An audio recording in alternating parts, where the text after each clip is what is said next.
اسی طرح سے اگر ہم رسول اللہ صلی اللہ علیہ وسلم کو عالم الغیب مان لیں تو رسول اللہ صلی اللہ علیہ وسلم کی جو کاوشیں ہیں، رسول اللہ صلی اللہ علیہ وسلم کی جو محنتیں ہیں، رسول اللہ صلی اللہ علیہ وسلم کی جو آزمائشیں ہیں، ان تمام آزمائشوں پر پانی پھر جاتا ہے۔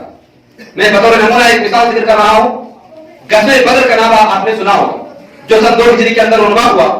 اللہ کے نبی صلی اللہ علیہ وسلم نے جب کافروں کی تعداد کو دیکھا کہ کافر پوری تیاری کے ساتھ آئے ہیں اور مسلمان 313 ہیں، رسول اللہ صلی اللہ علیہ وسلم سجدے میں گر گئے۔ آپ اپنے رب سے رو رو کر دعائیں کر رہے تھے کہ الہی اگر آج یہ چھوٹی سی جماعت، اگر یہ تھوڑے سے لوگ ہلاک کر دیے گئے، قیامت تک اس زمین پر تیری عبادت نہیں ہونے والی ہے۔ رسول اللہ صلی اللہ علیہ وسلم رو رو کر دعائیں کر رہے تھے۔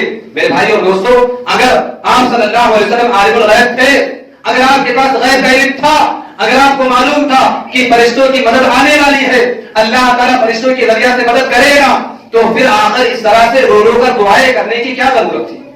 گویا کہ رسول اللہ صلی اللہ علیہ وسلم ایکٹنگ کر رہے تھے، اداکاری کر رہے تھے، ایک نوٹنکی بنا کے رکھے تھے۔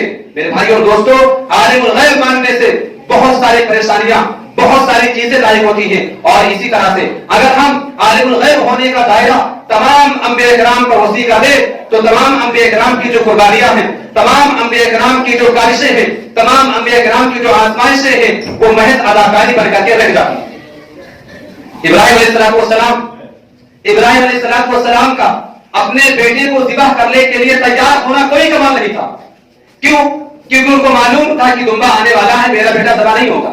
ابراہیم علیہ السلام کا آگ میں کود جانا کوئی کمال نہیں تھا، کیونکہ ان کو معلوم تھا کہ آگ مجھ کو نہیں جلائے گی۔ اسی طرح سے حضرت نوح علیہ السلام نے اپنی قوم کو جو 950 برس تک دعوت دی، وہ گویا کہ ایک کورس کر رہے تھے، وہ گویا کہ ایک کورس تھا جسے وہ نبھا رہے تھے، کیونکہ ان کو معلوم تھا کہ ان کی قوم کبھی بھی ایمان نہیں لائے گی۔ اسی طرح سے زکریا علیہ السلام کا اللہ رب العالمین کی بارگاہ میں دعا کرنا کوئی کمال نہیں تھا۔ کیوں؟ کیونکہ زکریا علیہ السلام کو معلوم تھا کہ ان کو بیٹا ملنے والا ہے۔